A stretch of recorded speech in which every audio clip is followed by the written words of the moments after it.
Jesús Eucarístico es Dios entre nosotros. Cuando San Juan María Vianney llegó al pequeño pueblito de Ars, alguien le dijo con amargura: «Aquí no hay nada más que hacer». Y el santo le replicó: «Pues entonces hay todo por hacer». E inmediatamente comenzó a actuar. ¿Qué fue lo que hizo? Se levantaba a las 2 de la mañana e iba a orar cerca del altar en la iglesia oscura. Recitaba el oficio divino, hacía su meditación y se preparaba para la Santa Misa. Después del santo sacrificio de la misa, hacía su acción de gracias y permanecía en oración hasta el mediodía. Siempre permanecía en oración arrodillado en el piso sin soporte alguno, con el rosario entre sus dedos y la mirada fija en el tabernáculo. Las cosas siguieron así por un corto tiempo, pero entonces tuvo que empezar a cambiar su horario y las cosas llegaron a tal punto que se requirió un cambio completo en su programa. Jesús Eucarístico y la Santísima Virgen María atrajeron poco a poco las almas a esa pobre parroquia, al punto de que la iglesia no parecía suficientemente grande para contener a la multitud, y el confesionario del santo cura llegó a tener hileras interminables de penitentes. El santo cura se vio obligado a escuchar confesiones por 10, 15 y hasta 18 horas diarias. ¿Cómo se logró tal transformación? Esta había sido una iglesia pobre, con un altar sin uso por mucho tiempo, un tabernáculo vacío, un confesionario anticuado y un sacerdote de poco talento, sin medios para hacer nada. ¿Cómo pudieron estas cosas sufrir un cambio tan asombroso en esa villa desconocida? En San Giovanni Rotondo. Podemos hacer la misma pregunta hoy en día refiriéndonos a San Giovanni Rotondo, un pueblo de Gargano, Italia. Hasta hace unas décadas un lugar perdido e ignorado entre los despeñaderos escabrosos de un promontorio. Hoy, San Giovanni Rotondo es un centro de vida espiritual y cultural, y su reputación es internacional. También aquí hubo un fraile enfermizo y poco prometedor, un convento antiguo y malgastado, una pequeña iglesia desierta y un tabernáculo siempre abandonado, en el que este pobre fraile consumía la corona y las manos en la recitación incansable de rosarios. ¿Cómo se realizó el cambio? ¿Qué fue lo que causó la maravillosa transformación que vino a Ars y a San Giovanni Rotondo, al grado de que cientos de miles y quizás millones de personas acuden allí desde todas partes del mundo? Solo Dios podía lograr tales transformaciones, sirviéndose según su manera, de cosas inconsistentes para humillar a las consistentes.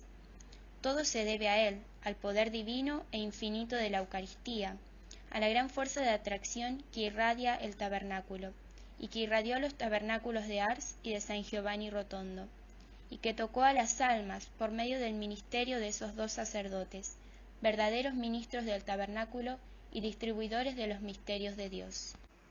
El Emmanuel. ¿Qué es de hecho la Eucaristía? Es Dios entre nosotros. Es nuestro Señor Jesucristo presente en los sagrarios de nuestras iglesias, con su cuerpo, sangre, alma y divinidad. Es Jesús oculto bajo las especies de pan, pero real y físicamente presente en la hostia consagrada, de modo que Él mora en medio de nosotros, trabaja en nosotros y para nosotros, y está a nuestra disposición. Jesús Eucarístico es el verdadero Emmanuel, Dios con nosotros. La fe de la Iglesia, nos dice el Papa Pío XII, es esta, que es uno y el mismo, el Verbo de Dios y el Hijo de María, quien sufrió en la cruz, quien está presente en la Eucaristía y quien reina en el cielo. Jesús Eucarístico está aquí con nosotros, como hermano, como amigo, como esposo de nuestras almas. Él desea venir a nosotros, ser nuestro alimento para la vida eterna, nuestro amor, nuestro sostén. Él quiere hacernos parte de su cuerpo místico en el que nos pueda redimir y salvar, y así llevarnos al reino de los cielos, para hacernos partícipes de la felicidad eterna de amor. Con la Eucaristía, Dios nos ha dado verdaderamente todo. San Agustín exclamó: «Aun cuando Dios es todopoderoso, es incapaz de dar más. Aun cuando es sabiduría suprema, no sabe cómo dar más. Aun cuando es inmensamente rico, no tiene más que dar. San Pedro Julián Aymar, cuando llegó a París, se fue a alojar a una casa paupérrima en la que faltaban muchas cosas necesarias. Pero si alguno se lamentaba y se apiadaba de él, el santo respondía: «Está el Santísimo Sacramento, es todo lo que me hace falta». Y cuando las personas se dirigían a él para obtener alguna gracia, ayuda y consuelo, el santo respondía: «Encontraréis todo en la Eucaristía, la palabra de ánimo, la ciencia y los milagros. Sí, también los milagros. ¿Qué más queréis? Vayamos pues a la Eucaristía, acerquémonos a Jesús, quien desea darse a nosotros a fin de hacernos suyos divinizándonos. Jesús, alimento de las almas fuertes, decía Santa Gema Galgani, fortaléceme, purifícame, divinízame». Recostémonos en la Eucaristía con un corazón puro y ardiente. Así es como lo han hecho los santos. Nunca será demasiada nuestra preocupación por conocer y hacer conocer este misterio inefable. El estudio, meditación y reflexión sobre la Eucaristía debe ocupar un lugar muy importante en nuestro programa diario, en el cotidiano transcurso de nuestras horas. Será el momento más rico en bendiciones de nuestra jornada. Hará bien al alma y al cuerpo. Se lee en la vida de San Pío X que un día, cuando era párroco de Salzano, fue a visitar a un clérigo enfermo. En aquel mismo momento llegó también el médico y le preguntó al enfermo cómo estaba. El joven clérigo respondió que aquel día se había encontrado mejor, porque había enseñado algo sobre la Eucaristía a sus hermanos pequeños.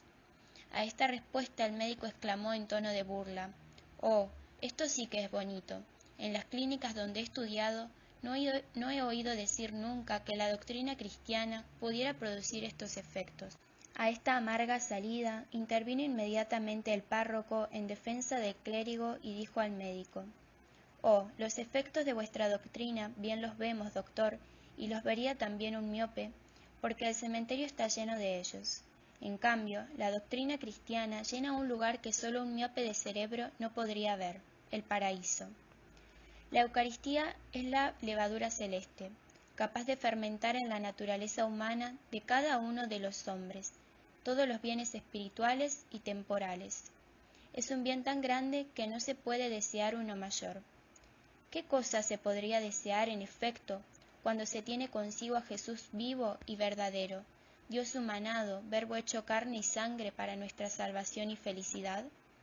San Pedro Julián Aymar respondió bien en el lecho de muerte a un religioso que le pedía un último pensamiento recuerdo: «No tengo nada más que deciros. Tenéis la Eucaristía. ¿Qué más queréis?». Y verdaderamente así es.